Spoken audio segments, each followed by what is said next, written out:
Je ne sais pas si mon père dirige un culte, et honnêtement, je ne sais plus qui manipule qui. Tout a commencé quand j'ai aidé mon père à lancer son contenu spirituel en ligne, et ça a rapidement échappé à tout contrôle. Mon père, adoptif, est fortement bipolaire et traverse actuellement un état dépressif délirant. Il est aussi un créateur de contenu de taille moyenne, moins de 500 000 abonnés, et ses abonnés alimentent ses illusions de grandeur. Honnêtement, je ne sais plus très bien qui influence qui. J'ai clairement fait une erreur en laissant la situation aller aussi loin, et c'est moi qui ai mis en place tout son matériel, ses logiciels, etc. Donc j'essaie de comprendre comment arranger les choses. Son contenu est très spirituel et attire beaucoup de personnes intéressées par la spiritualité dans divers pays. Ses abonnés paient beaucoup juste pour ses analyses spirituelles, et un paiement est nécessaire pour accéder à ses cercles privés sur Telegram. Je parle d'une somme importante en dollars américains, alors que beaucoup des personnes qui paient gagnent moins de 4 dollars de l'heure.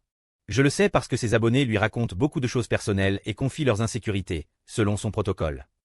Les abonnés partagent également entre eux dans la communauté en ligne qu'il a créée.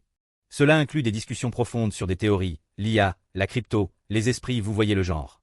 C'est le type de contenu qu'il propose, donc ce n'est pas surprenant. La modération de la communauté est très limitée, et on peut essentiellement acheter des positions plus élevées dans le groupe. Certains membres en haut de l'échelle lui envoient des lettres, des objets ou des créations ayant une valeur sentimentale. Il affirme les aider à affronter leur peur et à ouvrir leur esprit, paraphrasé, mais c'est une de ses phrases notables. Étant donné sa bipolarité, cette expérience a vraiment renforcé ses illusions. Il pense maintenant posséder une connaissance unique de l'univers et veut la partager avec certains membres de haut rang pour qu'ils enseignent aux autres. Il mentore actuellement une mère indienne de 2 enfants. Récemment, il a eu un gros accès de colère contre son patron, lui reprochant de ne rien comprendre à ce qui se passe ici, et encore moins au monde. Pire encore, il croit maintenant qu'il a raison, puisque son patron est trop nerveux pour le licencier. Mon père est trop impliqué dans le travail pour être facilement remplacé. Je le surveille pour ses épisodes psychotiques, mais je ne peux pas faire grand-chose, car je ne vis pas avec lui et je ne suis pas à proximité.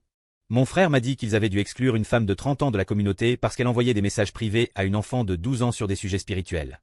Je ne sais pas comment gérer cette situation. Il semble que son état mental dépende entièrement de cette plateforme, ainsi que de l'influence qu'il exerce sur ses abonnés les plus fidèles.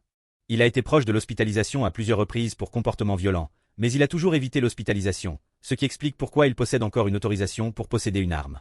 Je le ferais interner si j'étais sûr que ça fonctionnerait, mais il ne présente actuellement aucun comportement dangereux envers lui-même ou les autres, et je ne sais pas comment expliquer il pourrait diriger un culte à des professionnels de santé classiques.